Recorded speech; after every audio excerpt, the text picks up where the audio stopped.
আসসালামু আলাইকুম everyone, welcome to she bakery.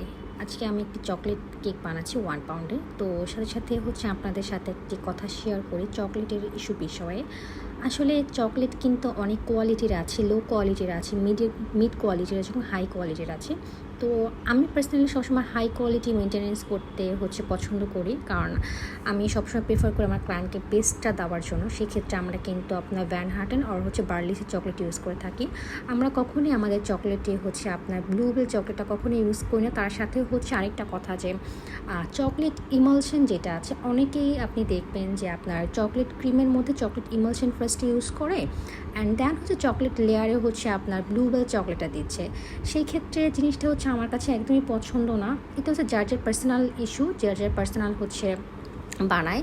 But আমি আসলে প্রেফার করি না, কারণ ওই ইমালশনটার মধ্যে না একটা স্ট্রং একটা কেমিক্যালের বা কেমন যেন একটা স্মেল আসে, যেটা আমি পার্সোনালি পছন্দ করি না। আমি যাদের থেকে শিখেছি তারা তো এইটা একদমই অপছন্দ করে। আসলে যারা ভালো বেকার্স আছে, যাদের অনেক নাম আছে, তারা কিন্তু আপনার সবসময় বেস্ট কোয়ালিটি নিয়ে চিন্তা করে। কখনো আপনার কম প্রাইসে দেওয়ার জন্য না। কথা আমি বেস্ট কোয়ালিটি দিব, আমি সেখান থেকে একটা ভালো প্রাইস নেব, কিন্তু আমি কাস্টমারকে কখনো লো কোয়ালিটির প্রোডাক্ট দিয়ে এবং কম প্রাইসে কেক সেল করবো না। সেম সেক্ষেত্রে আমিও আমি যদি একটা কেকও সেল করি, আমার সমস্যা নেই মান্থলি, তবু আমি আমার ক্লায়েন্টকে আমি একটু ভালোটা সার্ভিস করব। আমার মোটো এটাই।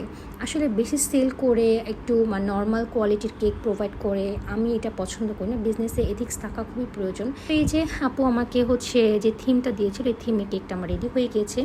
খুব সুন্দর হ্যাপি বার্থডে হানি লেখা। কেকটা কেমন লাগলো আপনারা আমাকে জানাবেন।